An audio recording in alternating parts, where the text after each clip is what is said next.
Hi, I'm David Byes, your MSU Extension State Health Specialist, and I'm back with you for more conversations about the coronavirus. I'm joined today by my colleague, Melissa Tenhet, who is a child development expert, to help us understand how to talk with our children about the virus and ways to allay their fears.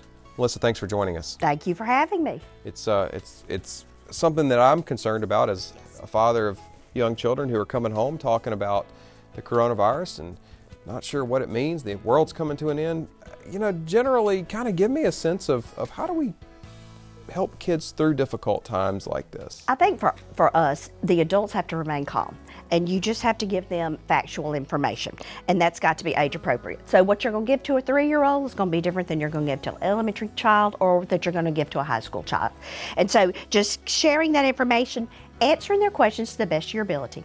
And just, if you don't have all the answers, say that. Be honest with young children and say, I don't have the answer, but I will find it, or we'll find it together. And then going through that, and it's just open communication, letting them answer questions, and then you asking those questions, and then you answering those back. Well, that's helpful. That's a good reminder. We don't have to be the experts. I think sometimes I tend to want to have the answers right away, and don't want my kids to see that I don't know. And it's new. It's new for everybody. So just being real honest and that open communication will help. Well, I know that my older children are coming home having heard all different sorts of variations of what's happening from their friends.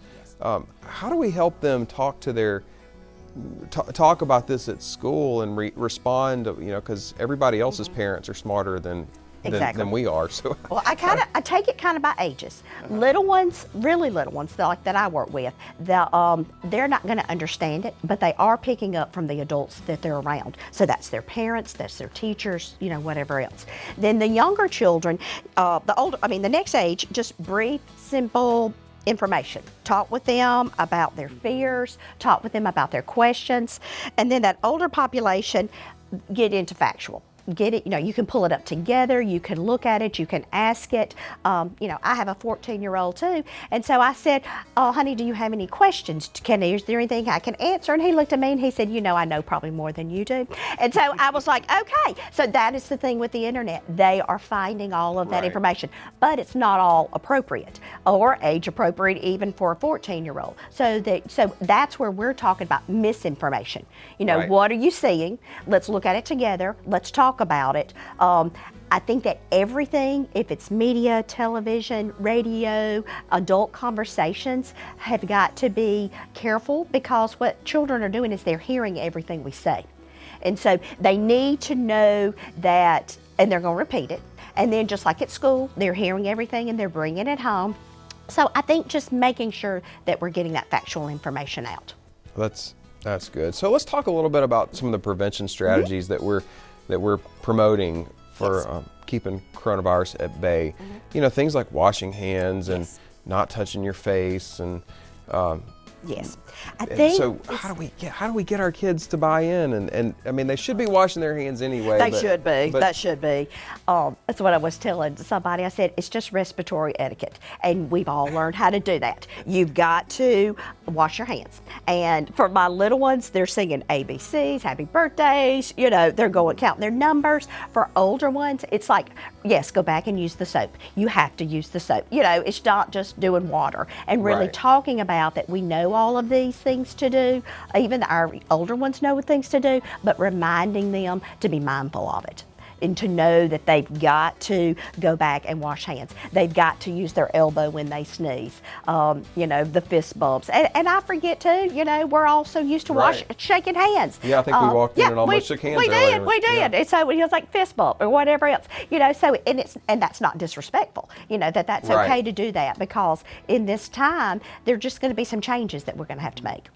Good deal. Is there anything else you want to share with our listeners about engaging with children? And I think it's just that being that honest and answering those questions and reminding them about sleep and eating. I mean, that comes all into it too. We've got to take care of our bodies, and they've got to be healthy, and they should be healthy at all times. But remember, they've got to sleep, and I mean, those little ones that don't want to take naps, it's just that much. It just reminds us it's that much more important to wash hands, staying home if you're sick.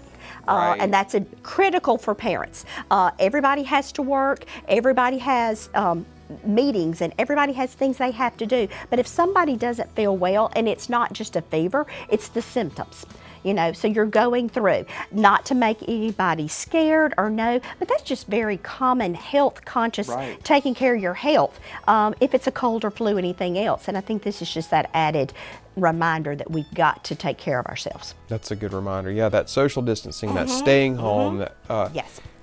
it may be a bit of an inconvenience for us, but we gotta We got to to do that. Getting outside and playing still. The fresh air is great for everybody. That's so right. making And in sure. one of our other conversations about coronavirus, we're going to have one of our other specialists from Extension in talking with us ideas about how to be active when you are at home. Yes. Because just because we're home and don't feel well doesn't mean we need to just Exactly. coop up inside and do nothing. So we're trying to get that holistic perspective. Yes. Thanks so much for joining us. Thank you for having me. And thank you for joining us on this episode of Conversations about Coronavirus with Melissa Tenhet, where we're learning more about how to engage our children and allay their fears about coronavirus.